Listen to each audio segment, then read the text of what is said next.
Sejam bem-vindos a mais uma reunião virtual do Lar de Teresa. Que a paz do nosso Mestre Jesus possa estar conosco e como sempre. Nós começamos sempre, nos lembrando que nós alternamos sempre temas do Evangelho com temas do Livro dos Espíritos e temas especiais. Hoje é um dia desses temas especiais, né? E nós também lembramos que, se gostarem do nosso tema, gostando da nossa apresentação, que compartilhem e deixem o seu like lá, porque isso é importante para que o YouTube, né, distribua, né, compartilhe esses conteúdos com o maior número de pessoas possíveis. Esse é o nosso objetivo. Tá? Hoje, nosso tema especial é a posição da mulher espírita no mundo. Nós estamos no mês de maio, esse é o nosso tema especial. E para nos trazer esse tema hoje, nós temos a nossa companheira do Lar de Teresa, Terezinha Lumbreiras, a quem eu vou pedir para dar as suas primeiras palavras antes da gente fazer a nossa oração. Por favor, Terezinha, suas primeiras palavras. Queridos amigos, é sempre uma alegria enorme estar aqui com vocês no nosso lar de Teresa, estudando doutrina espírita. Sejam todos muito bem-vindos. Obrigado, Terezinha. Então, agora, para que nós nos preparemos para as reflexões que a Terezinha vai nos trazer, vamos fazer a nossa leitura inicial e a nossa prece. A nossa leitura de hoje, né, é do livro Conduta Espírita. O título desse texto do livro Conduta Espírita é Da Mulher. E começa com uma citação do Evangelho, né, de Lucas, que diz o seguinte: E respondendo, disse-lhe Jesus: Marta, Marta, estás ansiosa e afadigada com muitas coisas, mas uma só é necessária. E Maria escolheu a boa parte, a qual não lhe será tirada. O que diz o texto? Né? O que esse texto nos diz? Compenetrasse do apostolado de guardiã do Instituto da Família e da sua elevada tarefa na condução das almas trazidas ao renascimento físico. Todo compromisso no bem é de suma importância no mundo espiritual. Afastar-se de aparências e fantasias, consagrando-se às conquistas morais que falam de perto a vida imperecível sem prender-se ao convencionalismo absorvente. O retorno à condição de desencarnado significa retorno à consciência profunda, afinar-se com os ensinamentos cristãos, que lhe situam a alma nos serviços da maternidade e da educação, nos deveres da assistência e nas bênçãos da mediunidade santificante. Quem foge à oportunidade de ser útil, engana-se a si mesmo.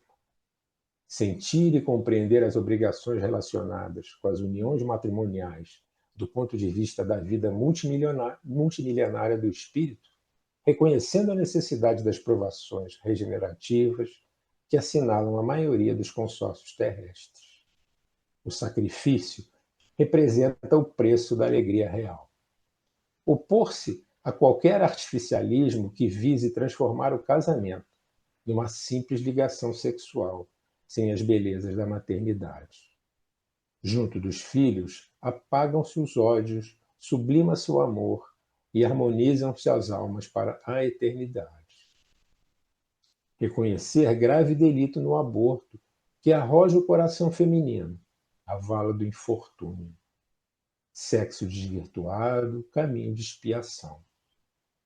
Preservar os valores íntimos, sopesando as próprias deliberações, com prudência e realismo em seus devedores de irmã, filha, companheira e mãe.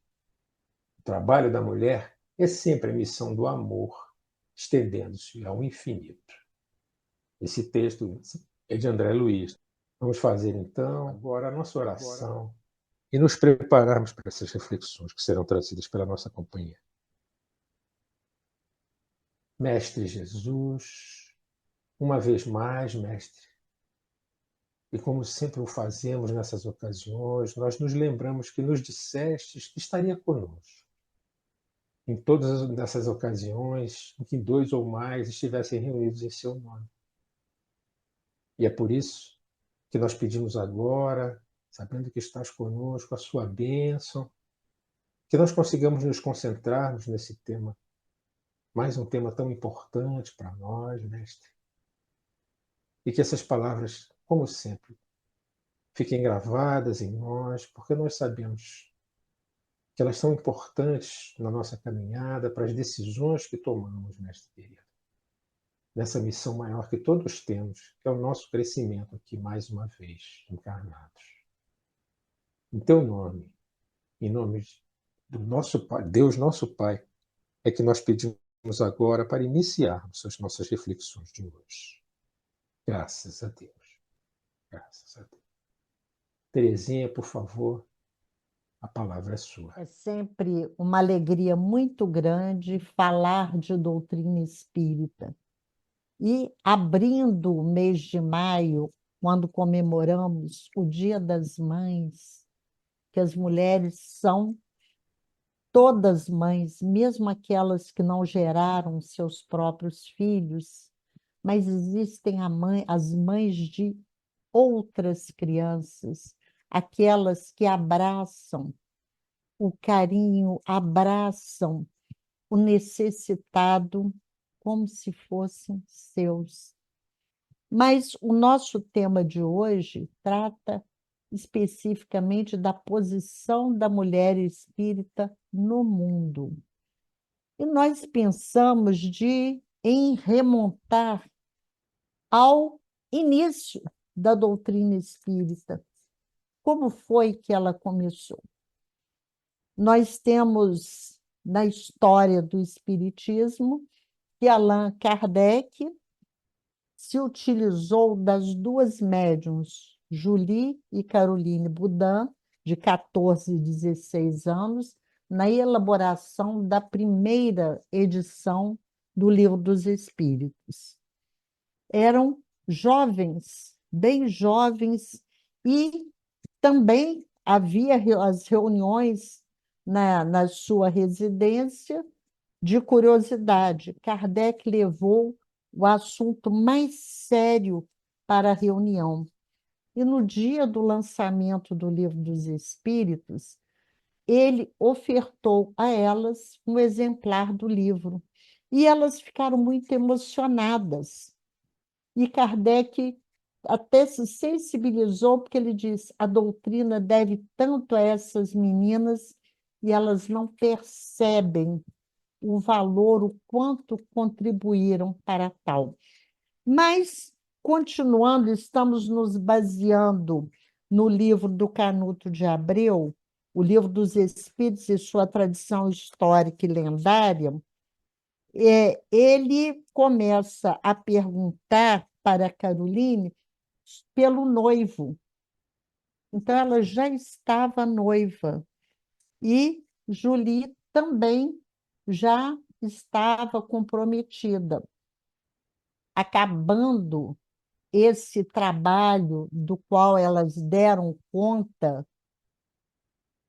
com grande dedicação, com grande apreço, a missão delas junto à doutrina ficou encerrada. Elas se casaram e foram cuidar da vida.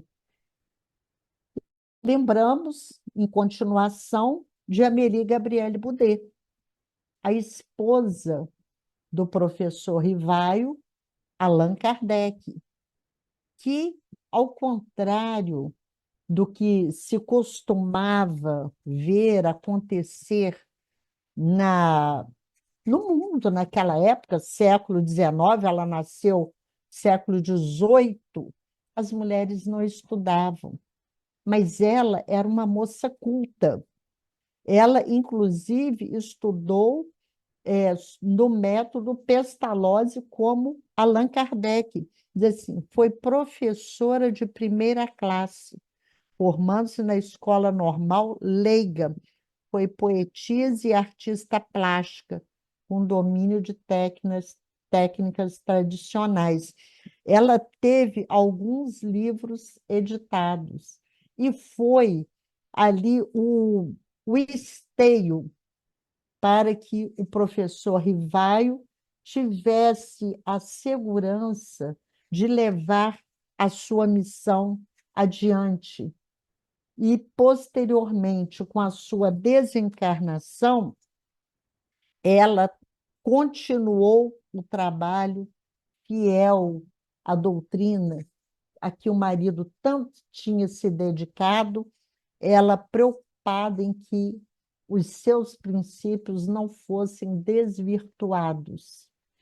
E Allan Kardec se preocupava com a divulgação da doutrina espírita e fazia várias viagens.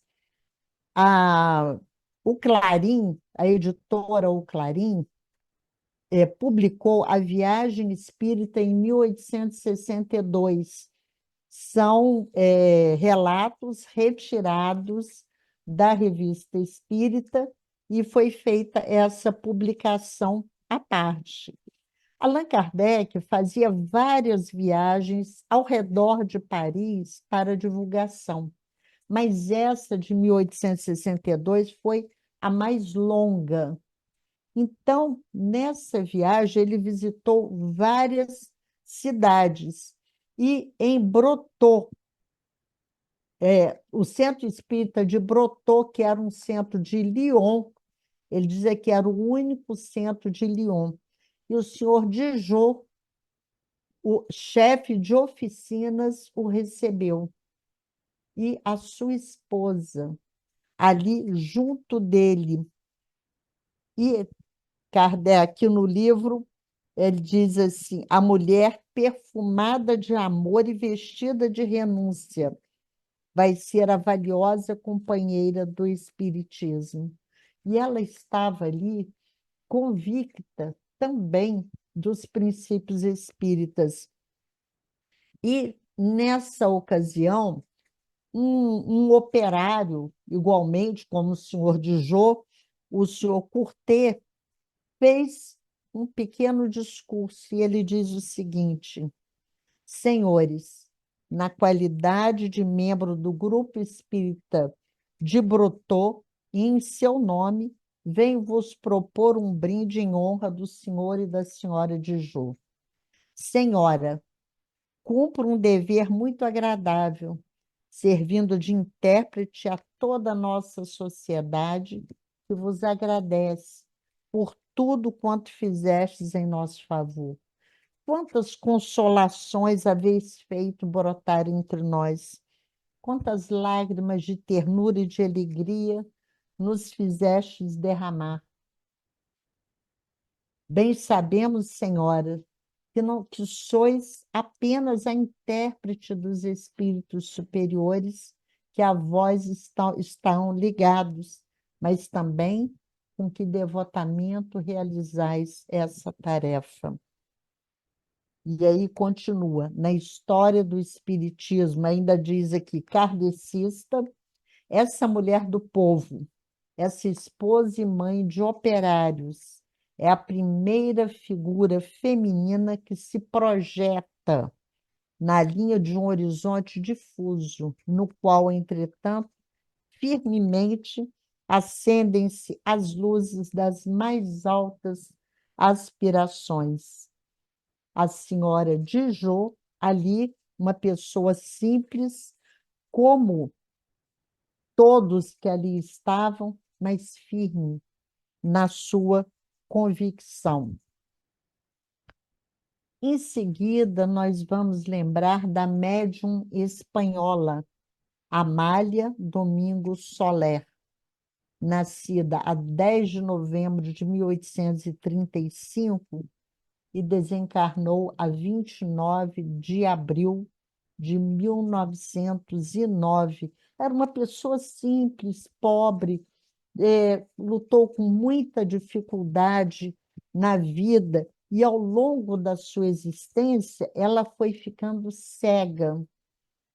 Mas, nessas penúrias todas da sua vida, ela conheceu a doutrina espírita e recebeu um exemplar do Livro dos Espíritos, aliás, a coleção das obras de Kardec, de Fernandes Colavida, um grande espírita, grande divulgador espanhol, que ajudou Amália era uma poetisa. Ela escrevia para os jornais, era chamada Poetisa das Violetas. E ela escreveu um livro, ela mesma contando as as suas experiências da vida. Ela diz aqui: o essencial para nós, mulheres espíritas, é o fato de que esse espírito, tão excelentemente dotado para as lutas intelectuais, elegesse para encarnar e cumprir seus propósitos um débil corpo feminino. Então, a fidelidade, a, a força dessa mulher, quer dizer que idealista, batalhadora, tenaz e valente, ela estabelecia discussões defendendo a doutrina espírita sempre em todos os momentos. Em seguida, nós estamos mostrando aqui o papel dessas mulheres na vida e na doutrina espírita. Temos a médium de efeitos físicos, Florence Cook. Florence Cook trabalhou com vários cientistas que a pesquisaram e de todas as formas, e ela era uma médium de efeitos físicos e que, principalmente, através dela se materializava o espírito Kate King. Ela diz que, desde menina, ela via espíritos, ela convivia com eles, e, por isso, ela era tratada, porque a família achava que ela tinha problemas. Quantas pessoas, né, passaram por isso, mas ela não se deixou entregar com essa negação, com essa falta de apoio, porque ela sabia que aquilo era real. E é interessante na sua história que ela foi procurar o professor William Crookes, um grande cientista, prêmio Nobel, e ela estabeleceu as normas da sua experiência. Porque ele havia duvidado de que aquilo fosse real. Ela disse: eu me submeto a todas as experiências, com a condição, se o senhor descobrir que é falso, o senhor vai dizer: eu sou uma mistificadora. Mas se descobrir que é verdade, o senhor também vai afirmar, vai divulgar isso. Nós, pensando nessas mulheres, ela desencarnou em 1904. A coragem, a fibra desses espíritos que levaram adiante esses princípios, reforçando o fato mediúnico, provando cientificamente, através de pesquisas, vários médiuns a pesquisaram, e ela fiel àquilo que ela sabia que era verdadeiro nela. Depois nós temos Madame d'Espérance, Elizabeth d'Espérance, nasceu a 3 de maio de 1849, desencarnou em 1918. Dizer que uma das mais importantes médiuns do movimento espírita europeu e da história do espiritismo em geral. E ela escreveu alguns livros, diz assim, No País das Sombras, e conta um fato interessante que ocorreu com ela. Quando ela estudava, ela não era boa aluna. E, num determinado momento, tinha que apresentar uma redação. Ela não fazia ideia de como ia fazer. Aí, aqui até diz que, semelhante ao que ocorreu com Chico Xavier, ela foi dormir e, quando acordou, a redação estava pronta com a sua letra. Quando ela apresentou para a professora fez uma leitura à parte, porque ela era uma competição ela não podia entrar na competição, porque ela disse como ocorreu. E ali sendo patenteada a sua mediunidade, que não era dela aquilo que realmente vinha.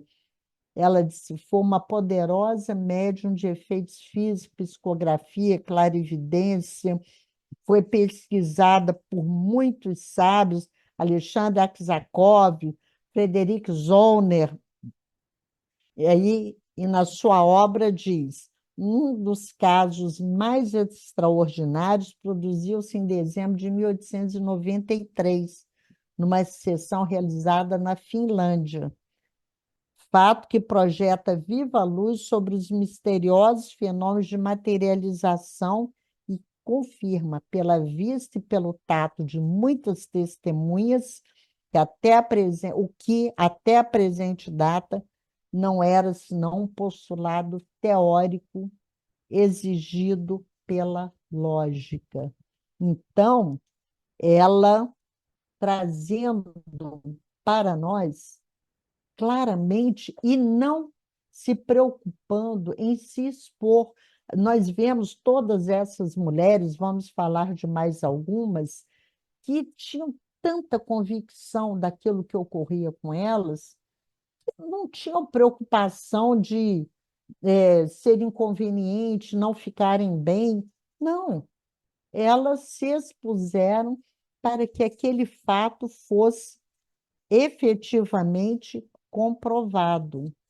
Eusápia Palladino, a médium italiana, nascida em 1854, no ano em que o professor Rivaio tomou conhecimento dos fenômenos espíritas e desencarnou em 1918. E ela, os sábios se interessavam, porque ela realizava também fenômenos de materialização, e o professor Hércules Chiaia escreveu para vários sábios, Charles Richer, Schiaparelli, Cesare Lombroso, para que fossem testá-la, experimentá-la. E vários ali negavam, porque não podiam aceitar aquele fenômeno que era contra as ciências que eles conheciam. Aí nós lembramos o que está no Evangelho, né? Quando é necessário que a mensagem venha, muitas vezes ela vem pelas pessoas mais simples, muitas vezes sem instrução, abalando as crenças, as posições dos chamados sábios da vida. E César Lombroso, que foi um grande opositor do fenômeno de Eusápia, diz que em 1902 ele pediu, né, fazendo a experiência, não, você move uma luz, em plena luz, um pesado tinteiro de cristal, porque ele queria que as experiências fossem feitas luz acesa, com todas a dificuldade para ver mistificações. Mas nós sabemos que o fenômeno de materialização se utiliza do ectoplasma e que a luz pode ferir, pode alterar a sua composição. E aí a médium diz para ele o seguinte: por que você quer isso? Eu posso fazer mais. Eu posso fazer vir a sua mãe. E aí, realmente, a mãe de César Lombroso se manifestou e a figura foi aparecendo e ele a identificou.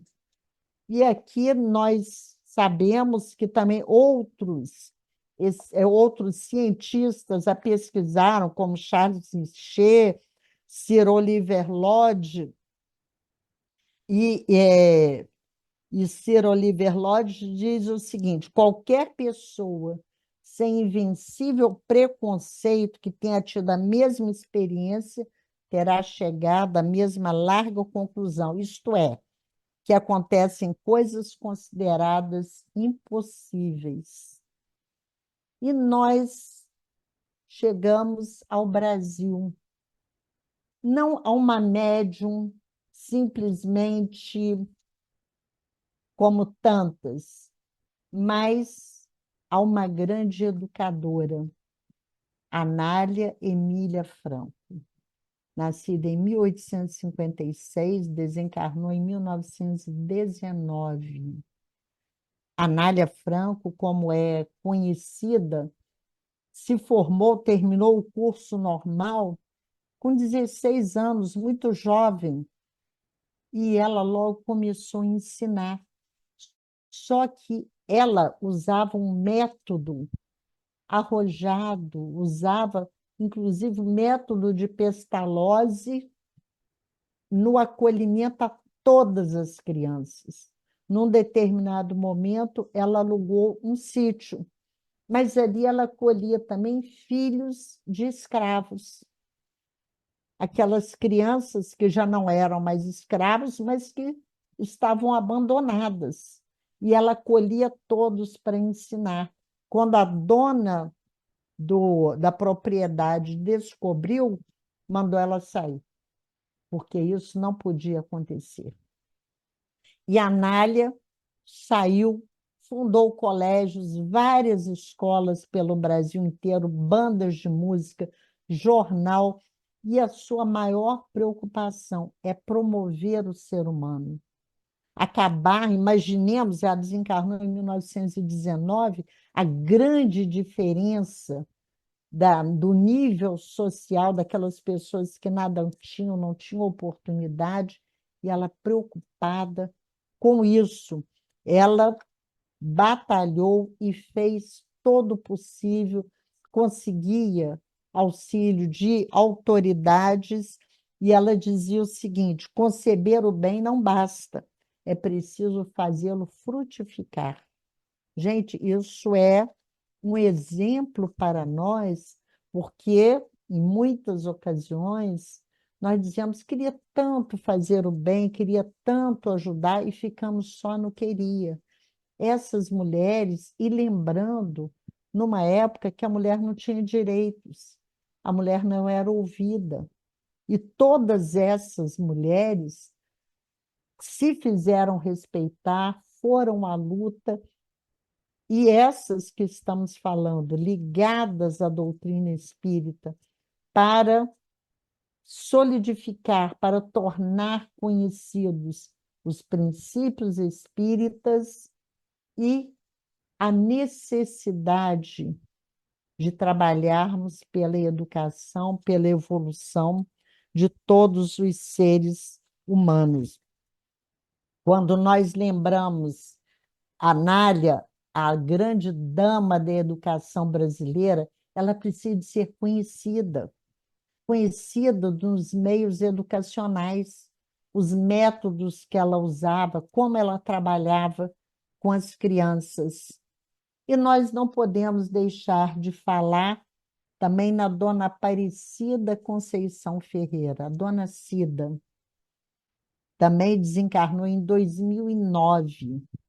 Dona Cida, uma mulher preta, pobre e com instrução primária. Ela diz aqui na entrevista que ela deu que ela foi professora em escola rural. Quando trabalhou no Hospital do Pênfigo, um hospital em Uberaba, o diretor pôs os doentes do fogo selvagem ou pênfigo para a rua. Porque eles não davam lucro, o hospital não queria aquele tipo de paciente, e ela foi junto com eles. Ela levou para a sua casa. Ela cuidava deles, fazia campanha, ia para São Paulo fazer campanha, e procurando sempre dar uma condição de vida melhor. Fundou o hospital em Uberaba, e ela sempre ali ao lado dos seus doentes. E o interessante é que, no início, Dona Cida não era espírita, ela nem queria saber de espiritismo. Só que, num determinado momento, ela disse o seguinte: os espíritas me ajudam, fazem campanha para mim.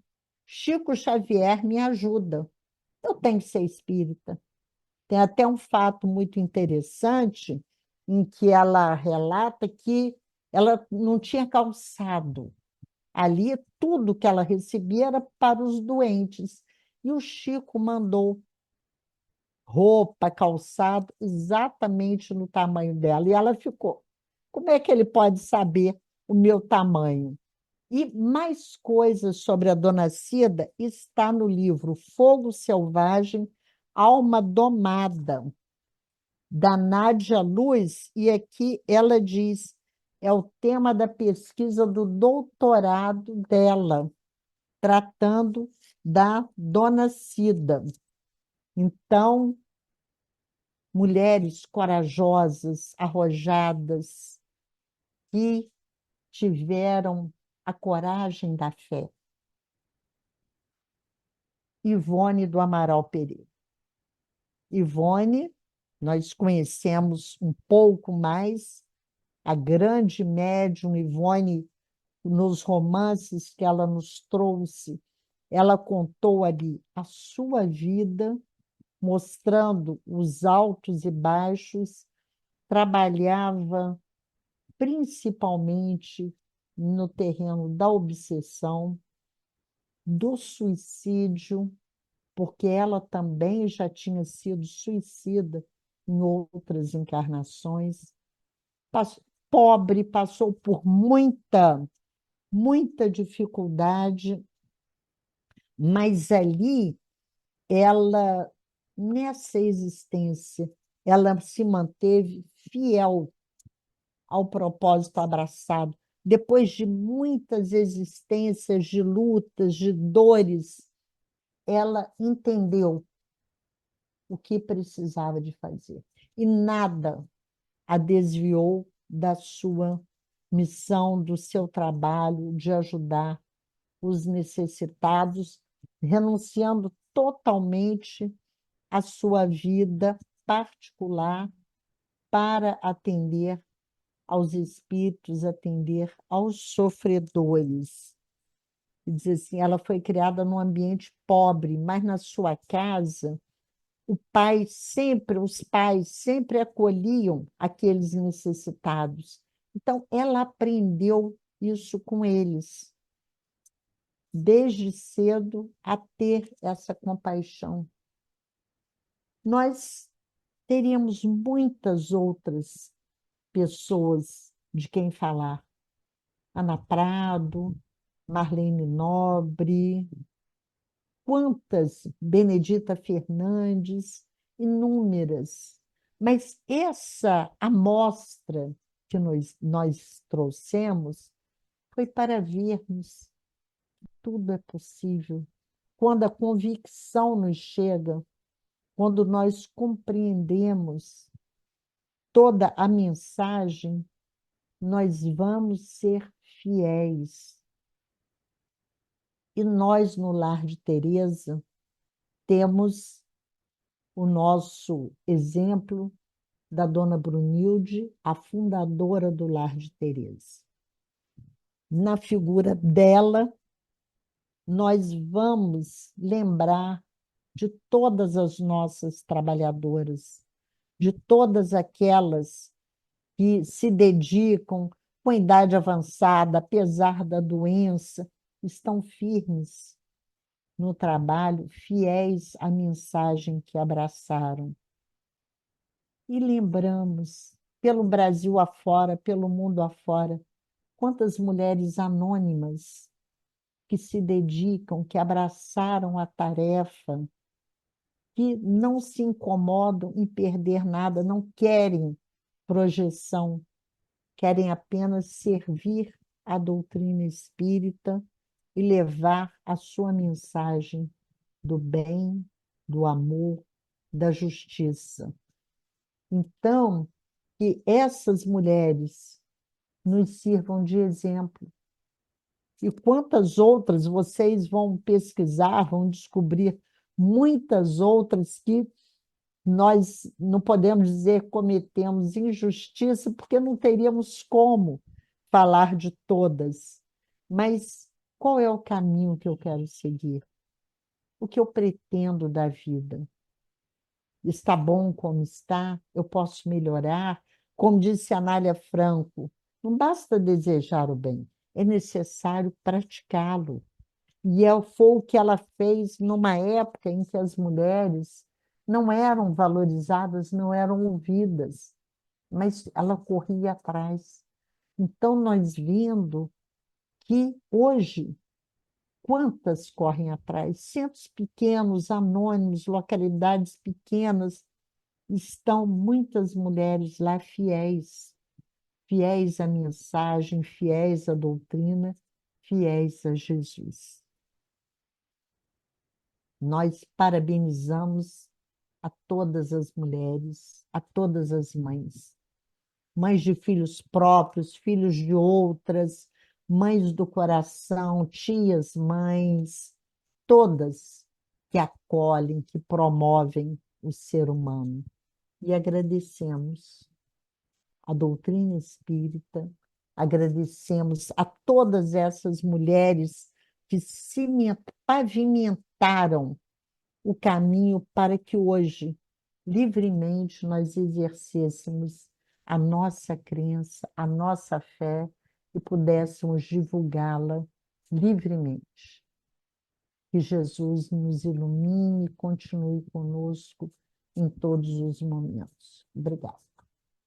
Obrigado, Terezinha, por essa exposição para nós tão importante, que nos trouxe esses exemplos e o papel, né? Realmente esse papel que sirvam para nós, né? Para todos nós, mulheres ou homens como nós, sirvam como exemplo para todos nós, para o nosso caminho. Essa é a verdade. Nós nos lembramos também, né? Como nós pedimos no início, se gostaram da palestra, né? Deem o seu like, para que ela realmente possa ser compartilhada. E lembrando que na próxima semana estaremos aqui, renovamos sempre o convite, estaremos sempre aqui com temas como nós colocamos, temas especiais do Evangelho, do Livro dos Espíritos. Nós vamos agora, então, fazermos a nossa oração para agradecermos por essa oportunidade de termos estado juntos aqui, todos juntos, unidos pelo pensamento. Mestre Jesus, nós agradecemos, Mestre querido, por essa oportunidade de estarmos juntos aqui, ouvindo, né? Refletindo sobre mais um tema que nos é tão importante, em especial nesse mês de maio, tratando do papel da mulher espírita nessas caminhadas todas, nesses exemplos que nos foram trazidos aqui. Nos lembrando, mestre querido, como nos trouxe também Amélia Rodrigues, que no seu tempo, mestre querido, você enalteceu o papel da mulher, que naquela época ainda era tão mais difícil do que hoje, que nós nos lembremos sempre disso, mestre. Amélia nos traz um texto tão importante que fala Jesus, o libertador da mulher. Que nesse mês nós nos lembremos disso e saibamos reconhecer o papel tão importante para todos nós, as mulheres, para nós em especial, na nossa educação, na nossa criação, nessa nossa caminhada em que temos a oportunidade de estarmos aqui novamente. Em teu nome, mestre querido, mas sobretudo em nome de Deus, nosso Pai, é que nós pedimos agora para encerrarmos a nossa reunião de hoje. Que assim possa ser. Graças a Deus.